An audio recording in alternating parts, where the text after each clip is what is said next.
Welcome everyone to my final Dragon Age Inquisition trailer Hidden Gems video. It's been a good ride, and I'm kinda sad it's over, but you can still definitely expect more things from me in the future. If you haven't watched the trailer, please go do so now, or, for additional information about the DLC, you can also view my All Known Details video, both of which can be found on the link on the screen or in the video description. Take a minute if you want, then come on back. I'll be here waiting for you.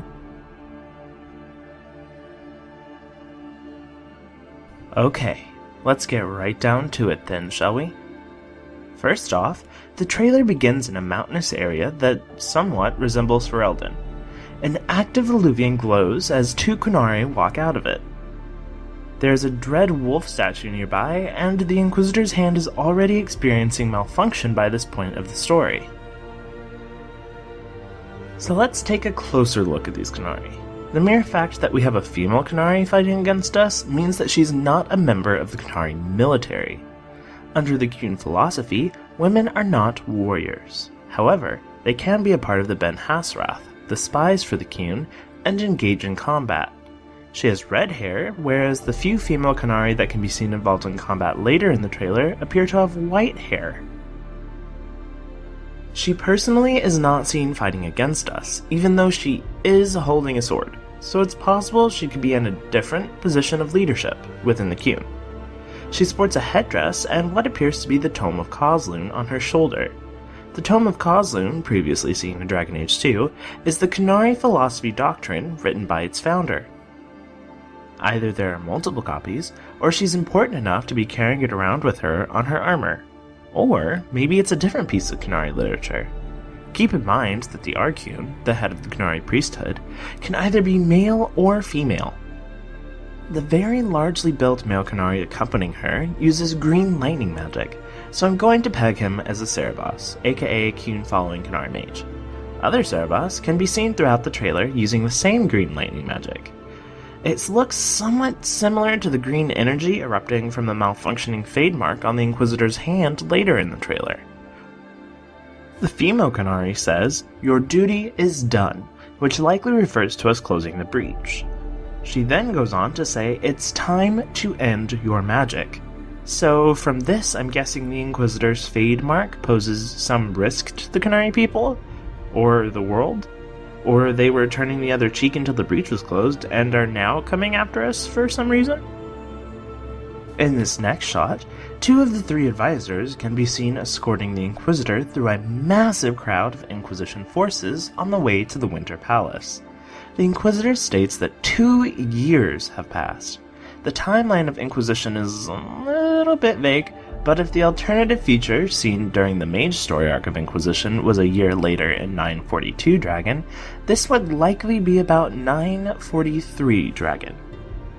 During that time, we obviously amassed quite the army, and Divine Victoria has taken her position on the Sunburst throne. She can be seen at the trial set up at the Winter Palace. You can tell it's the Divine from the coloration of her clothing. Chantry Mother robes are predominantly red, whereas the Divines are predominantly white. The Divine in this trailer is Vivian. Divine Victoria can be either Cassandra, Liliana, or Vivian, depending on your choices in Inquisition. All three of the candidates can be seen with the Inquisitor throughout the trailer. It's also been confirmed by BioWare creative director Mike Laidlaw that Divine Victoria will not stand by and do nothing during the events of Trespasser. Cassandra and Vivian can pick up a weapon again and come along with you. At the trial, Divine Victoria is seated next to an Orlesian Lord and a Ferelden Lord, probably getting all American Idol on us. The voice in the background is indeed Ban Tegan's voice actor, Timothy Watson, which means Tegan could make an appearance, or he's voicing someone else. Behind the Inquisitor, who looks pissed as hell, are a few chairs filled with noble NPCs. Next we see the Inquisitor entering a room that requires 10 friggin' Hall of statues to enter. Please tell me we're not going to have to gather all of this. Next to the entrance is a KO'd Qunari. It appears the Qunari may have embraced Wicker. While there is a Fade Orb in this room that we're used to activating for Solus's approval, they weren't uncommon in the Winter Palace, and most of the contents of this room have been seen previously behind locked doors. The next shot shows the crossroads and us fighting Canary. There's a rosy-colored dragon egg and a hand statue near the alluvion. The upside-down physics of the crossroads appear to resemble an MC Escher painting. Cole is fighting a Canary, Cassandra is fighting a Canary, Blackwall is fighting a Canary, and Dorian is fighting a Canary. 4 companions. Trailer magic? Or not trailer magic? Could we possibly be bringing along 4 companions for part of this final adventure? Well, we'll just have to wait and see. The Canary indeed have helms. Lots and lots of helms. Maybe the Canary Inquisitor will finally have some headwear. Visible through this alluvion is a Mythal statue and 2 Dread Wolf statues on either side. This landscape appears to be different from anything we've seen so far. The color of the hills and their general shape kinda resemble this piece of Kirkwall concept art. Though it also kinda looks like a place befitting a wine vineyard. So maybe Antiva? Anyway, there's an island in the lake and something burning off in the distance, the top of which looks like an elven tree statue, and there's a dragon flying overhead as we fight off a Canary advance. Now in this alluvion, we see some architecture, but more importantly, a green sky. Could this alluvion be leading us to the Fade? This next shot with an exploding bridge takes place in the Deep Roads, judging from all the rocks and lyrium behind the alluvion. Through the Deep Roads alluvion, we can see a landscape that closely resembles the green hills and lake that we saw previously in the trailer. The Ferelden noble shown here, and the Orlesian noble shown here, dressed in attire that has been worn by Duke characters, are the 2 men who sit opposite Divine Victoria. Next, we see the Inquisitor's Fade Mark acting up, and she stumbles past an owl statue representing the elven god of death and fortune, Valandine. In this mountainous elven temple environment, 2 alluvions are visible.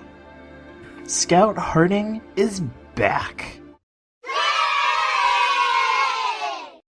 A close look at the non-Skyhold war table shows a map of the entirety of Thedas.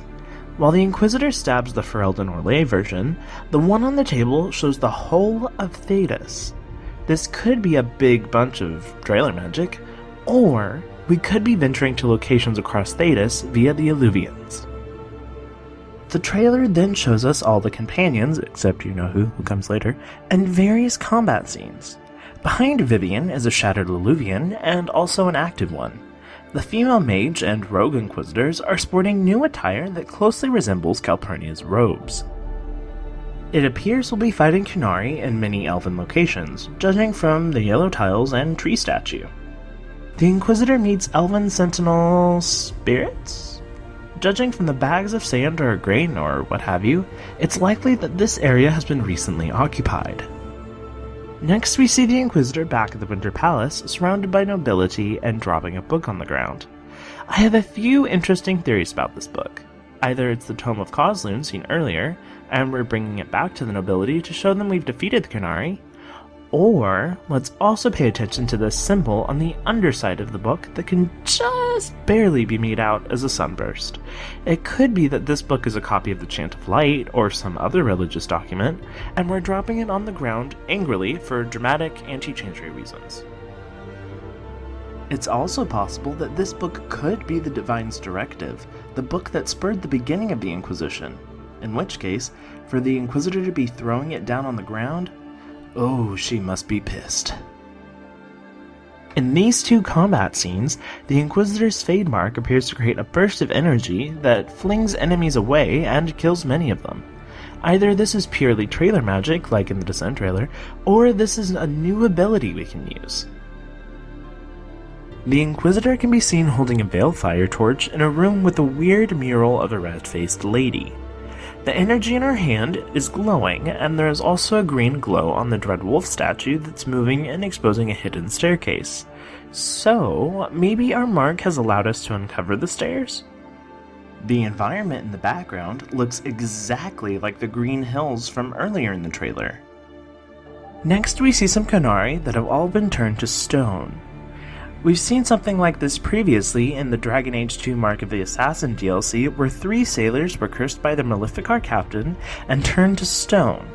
So, could something similar be at play here? Also note the active alluvion in the back.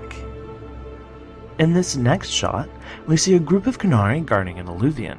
Behind them, from left to right, is a female Qunari, a male Qunari walking toward the alluvion, and a Cerebos. The image in the alluvion the Inquisitor steps through isn't very visible, but the mosaic tiles behind it appear similar to the elven god mosaic of Mythal. That, and the 2 wolf statues on either side probably mean this is very Solus related. This alluvion is the same one that was being guarded by the Qunari. This dragon in the trailer has had its horns cut off, which the Qunari will sometimes do to themselves or to Cerebos to inspire fear. The dragon is also tied aesthetically with red Qunari rope and has green dots on its nose. It appears not to be allied with the Qunari because they run away from it in fear as it attacks them. In this next scene, note the shattered alluvion, and also the intact one. And finally, Solus.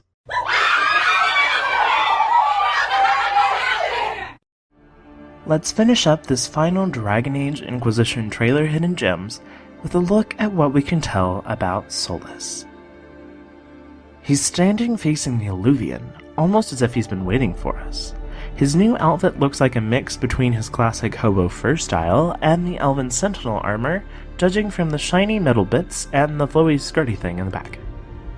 What are some of your theories for the Trespasser DLC? What questions are you dying to ask Solus? Tell me all about it down in the comments. Well, that's all I have for this one, guys. Dragon Age Inquisition Trespasser releases on September 8th for $15 US.